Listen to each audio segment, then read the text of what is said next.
So இன்று இரவுலேருந்து தொடங்குற இந்த கனமழை வந்து நாளை இரவு இந்த 24 மணி நேரம் தான் சென்னை பொறுத்த மட்டும் ஒரு பெஸ்ட்டு சான்ஸ். நமக்கு ஹெவி டு வெரி ஹெவி ரெயின்ஸ்க்கு பெஸ்ட்டு சான்ஸ் இதை பார்க்குறோம். நம்ம கொஞ்சம் மெதுவாக நகரும் அப்படின்னு நம்ம எதிர்பார்க்குறோம். ஸோ மெதுவாக நகரும் பட்சத்தில் நமக்கு இந்த ரெயின்ஃபால் எபிசோட் மண்டே காலையில் வரைக்கும் எக்ஸ்டெண்ட் ஆகிறதுக்கான சான்சஸ் இருக்குது. ஸ்ரீலங்காவில் பார்த்தீங்கன்னா ரெக்கார்ட் பிரேக்கிங் ரெயின்ஸ் 500 mm அந்த மாதிரி மழைலாம் வந்து பதிவானதை பார்க்குறோம்.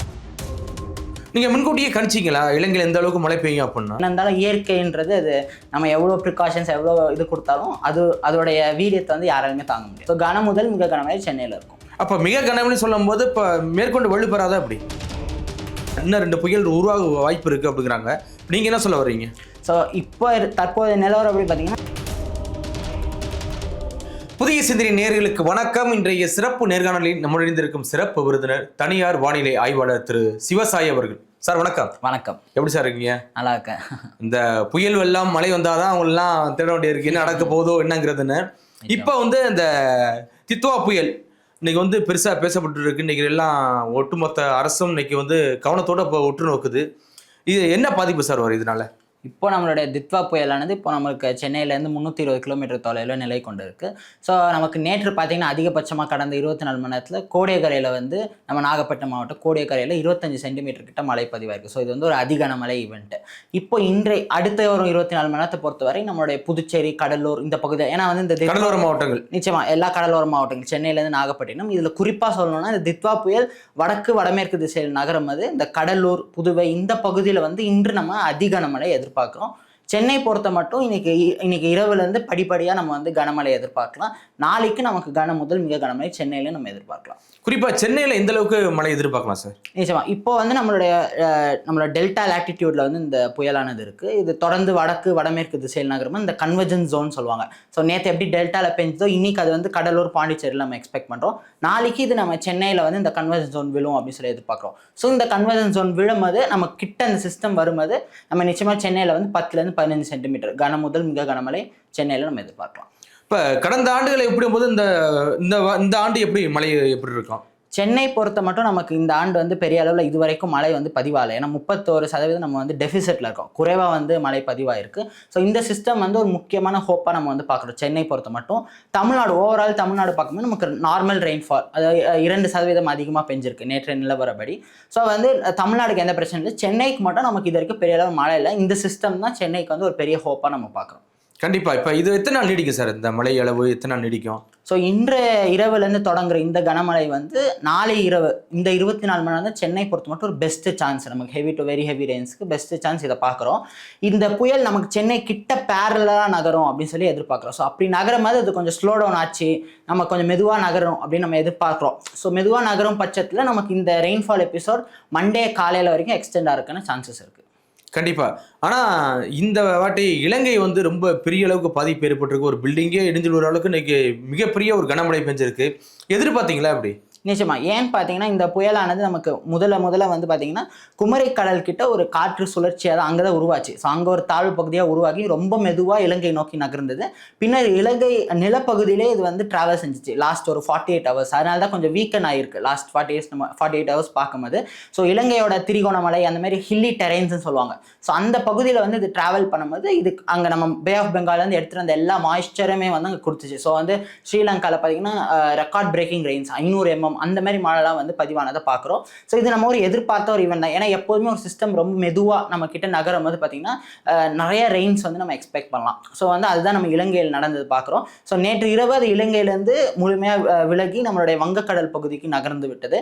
ஸோ அதனால் நமக்கு இலங்கையில் படிப்படியாக மழை குறைய ஆரம்பிச்சிருக்கு இன்று காலையிலேருந்து. ஸோ அவங்க வந்து இந்த ரெஸ்கியூ ஒர்க்கில் தான் வந்து அவங்க ஈடுபடலாம். நீங்கள் முன்கூட்டியே கணிச்சிங்களா இலங்கையில் எந்த அளவுக்கு மழை பெய்யும் அப்படின்னா? நிச்சயமாக. நம்ம வந்து இலங்கை பொறுத்த மட்டும் நம்ம முன்கூட்டியே நம்ம எதிர்பார்த்த ஒரு ஈவெண்ட் தான். ஏன்னா வந்து எப்போதும் அதான் சொன்னேன், நம்ம சிஸ்டம் எப்போவுமே ரொம்ப மெதுவாக அந்த லேண்டோட நகரும் போது பார்த்தீங்கன்னா நிறைய மழை தரும் ஈவெண்ட்ஸாக வந்து பாஸ்டில் இருந்திருக்கு. ஸோ அதே தான் நம்ம எக்ஸ்பெக்ட் பண்ணோம். அதேமாதிரி நடந்திருக்கு ஸ்ரீலங்காவில். ஆனால் இத்தனை பெய்யணும்னு நீங்கள் எதிர்பார்த்தீங்களா? ஸோ இப்போ இருக்கும் நம்மளுடைய டெக்னாலஜி வச்சு நம்ம எக்ஸாக்டாக சொல்ல முடியாது. லைக் 500 mm இந்த பகுதியில் பெய்யும், 300 mm இந்த பகுதியில் பெய்யும் அப்படின்னு நம்ம சொல்ல முடியாது. கன முதல் மிக கனமழை இல்லை அதிகனமழை அப்படின்னு சொல்லும்போது நம்ம அந்த 20 சென்டிமீட்டர்லேருந்து எவ்வளோ நாளும் பெய்யலாம். லைக் நம்ம மிச்சாங் புயல் மாதிரி பார்த்தோம், சென்னையில் வந்து 400 mm பெஞ்சுது. ஸோ அக்யூரேட்டாக நம்மளால தாண்டி இங்கே அதிகமாக பெஞ்சிருக்கு, 500 mm பெஞ்சிருக்கு. ஸோ நம்ம வந்து அக்யூரேட்டாக நம்மளால சொல்ல முடியாது. லைக் இன்னைக்கு வந்து 400 mm பெய்யும் அப்படின்னு இப்போ இருக்கிற டெக்னாலஜி வச்சு நம்மளால சொல்ல முடியாது. பட் நம்மளால ப்ரெடிக்ட் பண்ண முடியும். லைக் கனமழை அதிகனமழை கனமழை மிக கனமழை இந்த மாதிரி பெய்யும் அப்படின்னு சொல்லி நம்ம எதிர்பார்க்க முடியும். இப்போ நீங்களே சொல்லிடுறீங்க இது வந்து வரலாறு காணாத மழை, அதாவது இலங்கையில் இதுவரைக்கும் இந்த அளவுக்கு பெஞ்சதில்லை, இதுதான் ஃபர்ஸ்ட் டைம் அப்படின்னு சொல்றீங்க. இந்த அளவுக்கு மழை பெய்ய வேண்டிய காரணம் என்ன? அதான் எப்போதும் பார்த்தீங்கன்னா நமக்கு வந்து இந்த ஈக்குட்டோரியல் ராஸ்பி வேவ்னு சொல்லுவாங்க. ஸோ இந்த மாதிரி நம்ம ஓஷன் சார்ந்த அலைகள் வந்து இப்போ நமக்கு இந்தியன் ஓஷனில் இருக்குது. எம்ஜேஓ நமக்கு இப்போ ஃபேவரபுளாக இல்லை.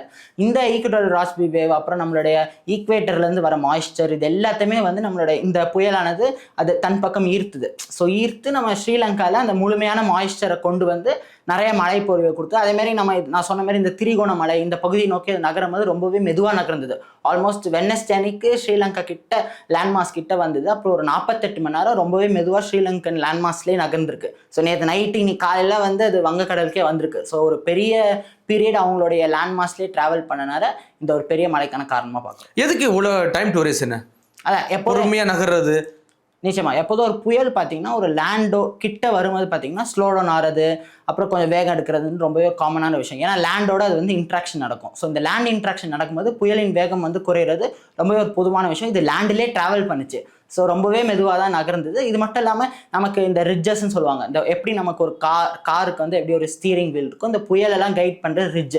ஸோ இந்த ரிட்ஜுமே இதை வந்து ரொம்பவே மெதுவாக தான் இதை வந்து மூவ் பண்ண வச்சது வந்து ஒரு முக்கிய காரணமாக பார்க்குறோம். கிட்டத்தட்ட 80 பேருக்கு மேலே இறந்துருக்கான்னு நினைக்கிறேன் இந்த வெள்ளத்தில். அதாவது அவங்களும் எதிர்பார்க்கலையா இந்த அளவுக்கு மழை பெய்யும் அப்படின்னு அவங்க எதிர்பார்க்கலையே அப்படி இல்லை முன்னெச்சரிக்கை நடவடிக்கை கொடுக்கப்படலையே அப்படி? இல்லை நம்ம ஸ்ரீலங்காவில் இருக்கிற அவங்களுடைய மீட்ராலஜிக்கல் டிபார்ட்மெண்ட் வந்து அலர்ட் கொடுத்துருந்தாங்க. என்டையர் கண்ட்ரிக்கே வந்து ரெட் அலர்ட் வந்து கொடுத்துருந்தாங்க. ஸோ அவங்களும் எதிர்பார்த்தது நம்ம தமிழ்நாடு பிளாகர்ஸ் ஆகட்டும் நிறைய பேர் வந்து சொல்லியிருந்தோம். பட் என்ன இருந்தாலும் இயற்கைன்றது அது நம்ம எவ்வளோ ப்ரிகாஷன்ஸ் எவ்வளோ இது கொடுத்தாலும் அதோடைய வீரியத்தை வந்து யாராலுமே தாங்க முடியாது. அதே 500 mm மழை சென்னையில் பெஞ்சிருச்சுன்னா இது மாதிரி சென்னை பொறுத்த மட்டும் இந்த நான் சொன்ன மாதிரி ஏற்கனவே வந்து இது வலு விழுந்து தான் வருது. ஸோ வந்து நம்ம அங்கே இருந்த அதே புயலானது இப்போ கிடையாது. இப்போ வந்து அது தாழ்வு மண்டலமாக வந்து வலு விழுந்திருக்கு. ஸோ சென்னை கிட்ட வரும்போது படிப்படியாக இன்னும் வலு குறையும் தான் பார்க்குறோம். ஸோ வந்து மழையானது நிச்சயமாக நம்ம 10 to 15 சென்டிமீட்டர் எதிர்பார்க்குறோம். ஸோ கனமுதல் மிக கனமழை சென்னையில் இருக்கும். அப்போ மிக கனமழை சொல்லும் போது இப்போ மேற்கொண்டு வலு பெறாதா அப்படி? அதான் நான் இது வந்து லேண்டு கிட்டே ட்ராவல் பண்ணுது. இப்போ நம்ம டெல்டா மாவட்டங்களாக இருக்கட்டும், அடுத்தது புதுவை, அப்புறம் அப்படியே மேலே மகாபலிபுரம், அப்புறம் சென்னை. ஸோ வந்து லேண்டு கிட்டே ட்ராவல் பண்ணுறதுனால பெரிய அளவில் இது வடைகிறதுக்கான வாய்ப்புகள் வந்து குறைவாக இருக்குது. அதேமாதிரி ட்ரை ஏர்னு சொல்லுவாங்க. ஸோ வறண்ட காற்றும் இந்த சிஸ்டம்குள்ளே போகிறத வந்து நம்ம பார்க்குறோம். ஸோ வறண்ட காற்று இதுக்குள்ளே போகிறனால பெரிய அளவில் வலுவடைகிறதுக்கான வாய்ப்புகள் குறைவாக இருக்கிறதே பார்க்குறோம். ஸோ இது வந்து படிப்படியாக வலு விளக்கும். ஆனால் வந்து மழையானது இருக்கும் நிச்சயமாக.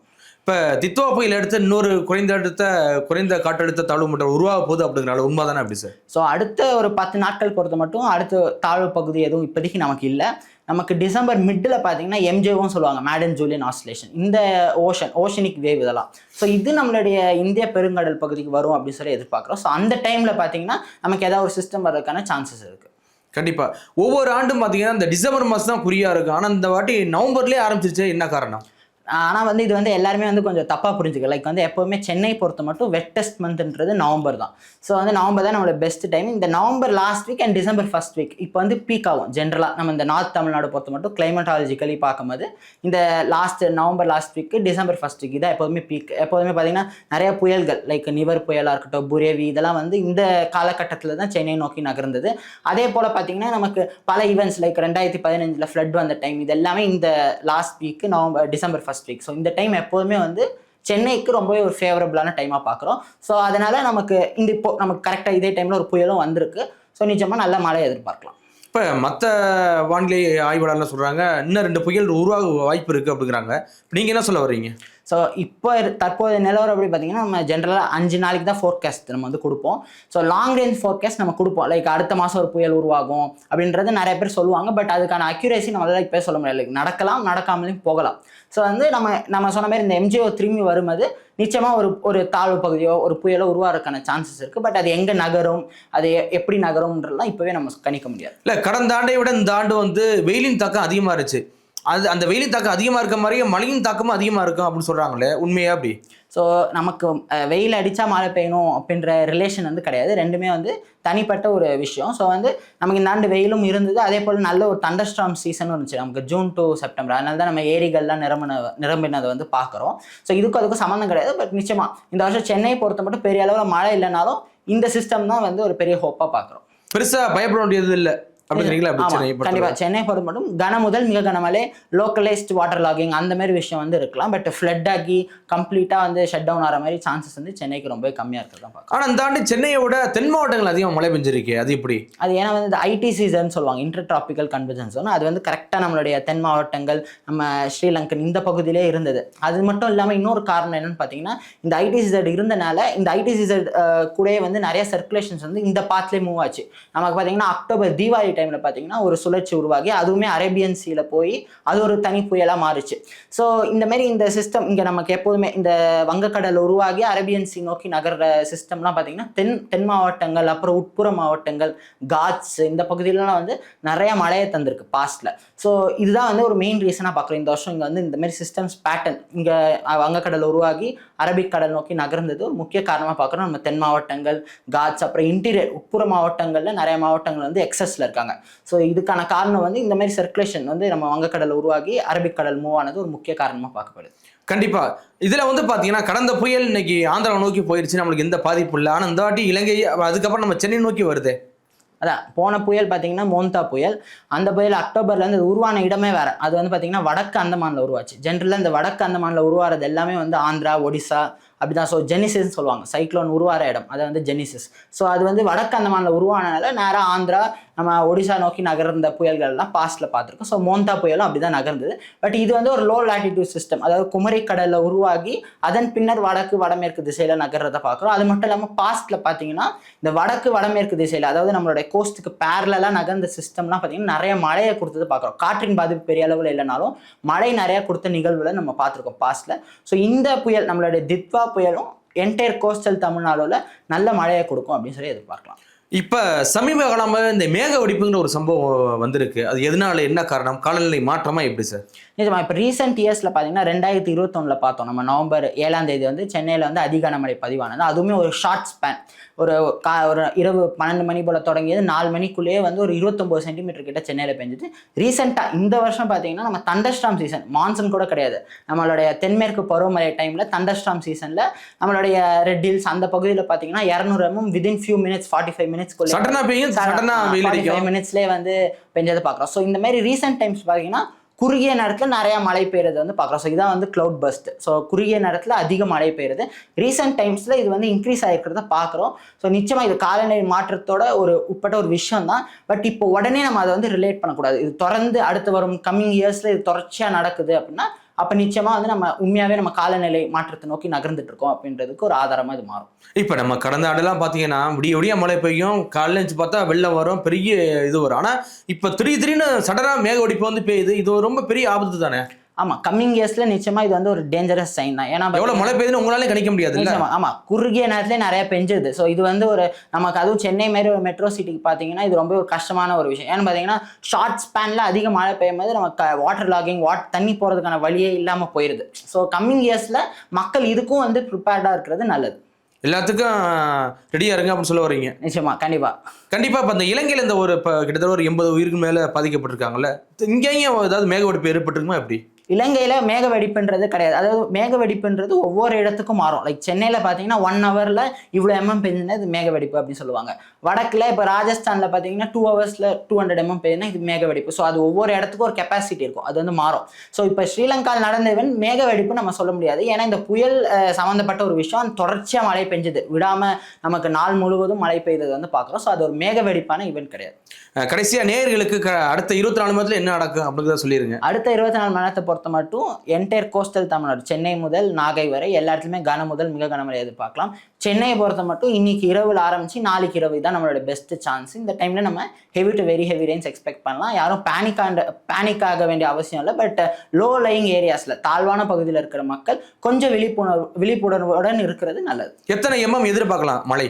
சென்னையை பொறுத்தவரை நம்ம எதிர்பார்க்கறது வந்து 10லேருந்து 15 சென்டிமீட்டர், ஐசோலேட்டட் இடத்துல எங்கேயாவது 15-17 சென்டிமீட்டர் பெய்யறதுக்கான வாய்ப்புகள் இருக்கு. ஆனால் இலங்கை மாதிரி ரொம்ப பயப்பட வேண்டியதில்லை. நிச்சயமா சென்னைக்கு வந்து 500 mm, மிச்சாங்கில் பார்த்தீங்கன்னா நமக்கு ஒரு 24 ஹவர்ஸ்லேயே 400 mm 450 mmலாம் பெஞ்சது. ஸோ அந்த மாதிரி மழை நம்ம சென்னைக்கு இந்த புயல்லேருந்து எதிர்பார்க்கல. கண்டிப்பா சார், என்ன நடக்குதுன்னு பொறுத்து வந்து பார்க்கலாம். மிக்க நன்றி சார். நன்றி.